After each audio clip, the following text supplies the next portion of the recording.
She looks like she's cool. She could be on MTV today. She's sexy. She's singing about sex. So that's a great opener, right? What are you trying to do? Get on back to them drums. I'll start this. World's greatest jazz vocalist, Miss Billie Holiday. Hey there, baby, make up your mind, 'cause I've been waiting such a long, long time.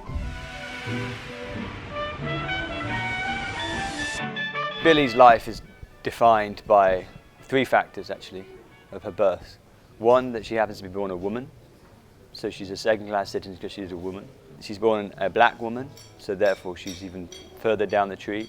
And not only that, she's born a dirt poor, illegitimate black woman in the South. So she has all these obstacles against her. So her whole life is about pushing against the barrier that tells her that she's worthless. She's a fighter and she is brave. You know, she is the first black singer to sing with a white band where she's not allowed to go through the front end. She wasn't even allowed to stay on stage when she wasn't singing. So she would sing her lines, she had to go off stage while the white singer sang and then had to come back. I mean, it's extraordinary, the struggle that she faces. And I think her life is a portrait of the problems of race in America, but also her genius. You know, of course, Strange Fruit always goes back to Strange Fruit with Billie Holiday. What makes it so essential is that it's almost like Billie Holiday calls up the spirits when she performs that song. She somehow pulls up and makes real for us the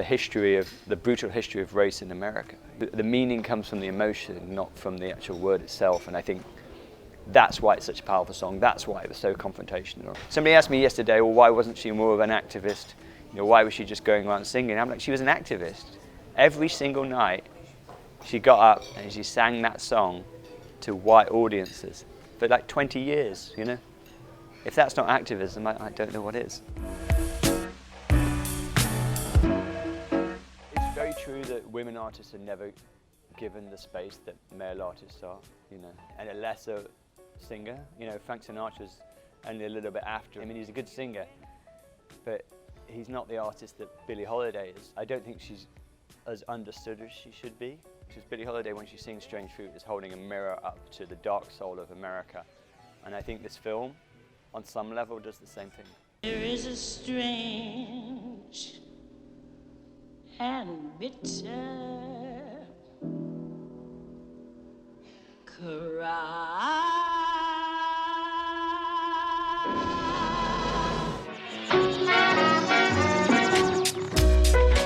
Yeah, I mean, Billie Holiday was, in many senses, sexually liberated, but she was also widely sexually abused. And as a child, you know, she came from a very poor and difficult community where sex already was something that was not to be given away for free, you know, because you haven't got much to give and you need to eat. You know, if you're giving it away for free, what are you even thinking about? She was very sexually free. I think, you know, she was bisexual. Was she really homosexual? I don't know. She was fulfilling a need in herself and a need for pleasure and satisfaction, and she'd been violently abused by men. So I don't know if that's what moves her into bisexuality.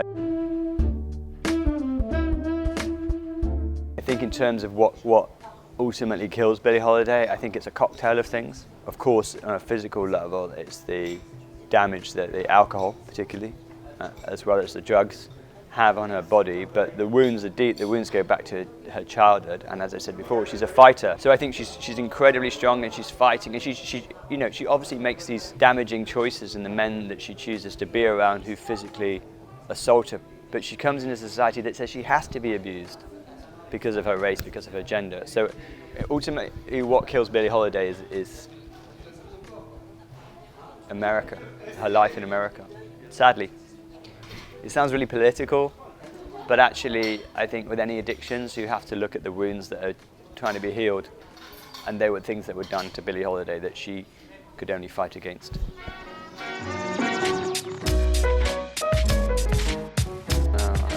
Sadly, I think we're not as far away as we like to imagine from exploitation. Between musicians, colour was less of an issue. That's because they're looking at talent. A musician looks at another musician.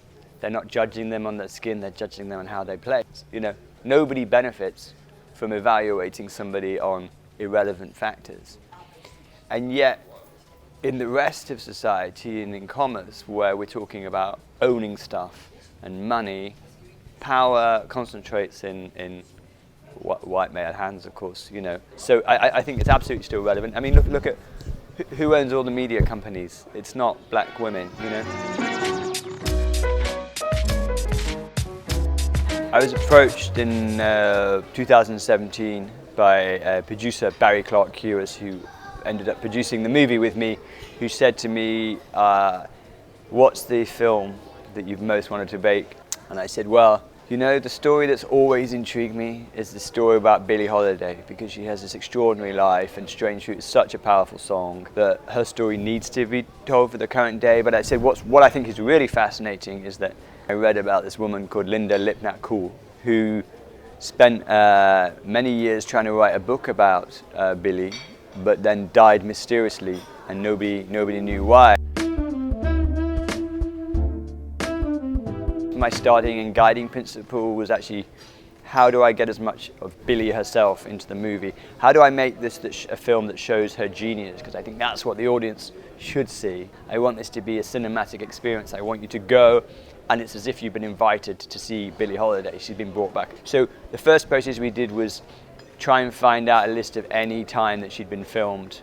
And she wasn't filmed that many times, and a lot of the stuff was not preserved because it was the early days of television. She died in 1959. So we located the film performances that we knew existed. She just looks the bomb, right? She looks like she's cool, she could be on MTV today, she's sexy, she's singing about sex. So that's a great opener, right?